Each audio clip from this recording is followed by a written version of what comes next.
हमारे व्यस्त जीवन में ईश्वर की आवाज़। ईसा के पास बहुत बड़ी भीड़ आती थी, लेकिन रुकती कम थी। बहुत से लोग चिन्ह, चमत्कार व चंगाई से प्रभावित होकर ईसा के पास आते थे, लेकिन जब उनकी शिक्षा को आत्मसात करने की ज़रूरत होती थी, जब उनके शिक्षा को पालन करना होता था, तो वे कहते थे इनकी शिक्षा कड़वी घूंट है।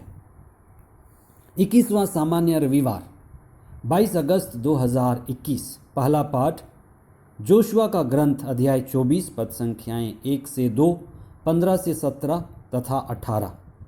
दूसरा पाठ इफिसियों के नाम संत पौलुस का पत्र अध्याय 5 पद संख्याएं 21 से 32 तक। संत योहन का सुसमाचार अध्याय 6 पद संख्याएं 60 से 69 तक। ईश्वर शब्द है, वह दिव्य ध्वनि है, रहस्यात्मक है। वही शब्द ईसा मसीह के रूप में देह बना और हमारे बीच में निवास किया। इसलिए ईसा के रूप में हमने ईश्वर का दर्शन किया। आज का सुसमाचार हमें प्रभु यीशु के दिव्य शब्द शक्ति की बात बताती है कि जिस तरह से पौष्टिक भोजन में शक्ति छिपी होती है, उसको खाने और पचाने से हमें ऊर्जा मिलती है, भोजन में ऊर्जा निहित होती है, उसी तरह से प्रभु के दिव्य वचन में उनको सुनने, उन पर मनन चिंतन करने में आत्मा और जीवन छिपा है। आध्यात्मिकता में बढ़ने के लिए प्रभु ईश्वर के दिव्य शब्द में बढ़ना अति आवश्यक है, क्योंकि प्रभु के दिव्य शब्दों में ईश्वर की चेतना छिपी है। वह हमें चेतनशील बनाती है और हमारे आत्मा को जगाती है। प्रभु यीशु ने अपनी परीक्षा की घड़ी में कहा था, मनुष्य रोटी से ही नहीं जीता, लेकिन ईश्वर के मुख से निकलने वाले हर एक शब्द से जीता है। प्रभु के हर शब्द में आत्मा और जीवन का बीज छिपा हुआ है। ईसा के साथ रहते रहते पेतरुस भी अब समझने लगा था कि प्रभु के शब्दों में ही अनंत मुक्ति, अनंत आज़ादी और अनंत आनंद का संदेश छिपा है। सुसमाचार के मुख्य अंश। आत्मा ही जीवन प्रदान करता है, मांस से कुछ लाभ नहीं होता। मैंने तुम्हें जो शिक्षा दी है वह आत्मा और जीवन है, फिर भी तुम लोगों में से अनेक विश्वास नहीं करते। इसके बाद बहुत से शिष्य ईसा से अलग हो गए और उन्होंने उसका साथ छोड़ दिया। इसलिए ईसा ने 12 से कहा, क्या तुम लोग भी चले जाना चाहते हो? सिमोन पेतरुस ने उत्तर दिया, प्रभु, हम किसके पास जाएं? आपके ही शब्दों में अनंत जीवन का संदेश है। हम विश्वास करते हैं और जानते हैं कि आप ईश्वर के भेजे हुए परम पावन पुरुष हैं। ईसा के पास बहुत बड़ी भीड़ आती थी, लेकिन रुकती कम थी। बहुत से लोग चिन्ह, चमत्कार व चंगाई से प्रभावित होकर ईसा के पास आते थे, लेकिन उनकी शिक्षा को जब आत्मसात करना होता था, शिक्षा का जब पालन करना होता था, तो वे कहते थे कि ईसा की शिक्षा एक कड़वी घूंट है।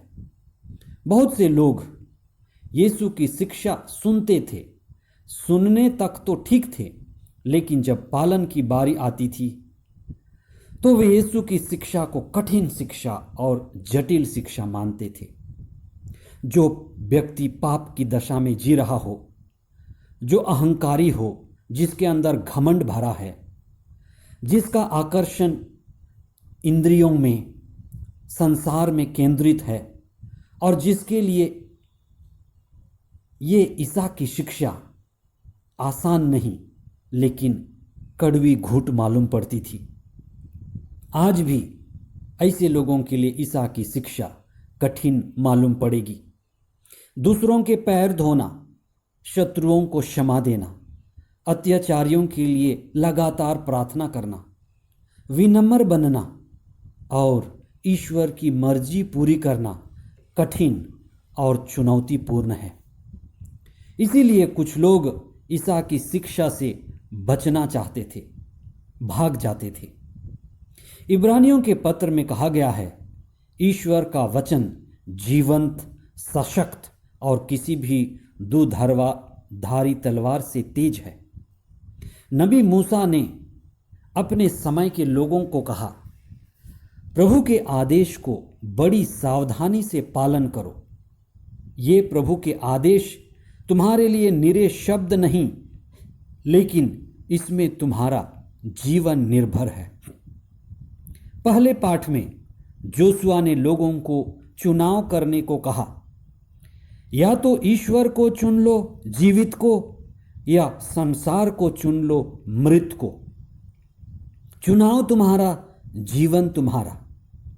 राजा सुलेमान ने जब चुनाव किया तो उसने प्रज्ञा यानी पवित्र आत्मा मांगा।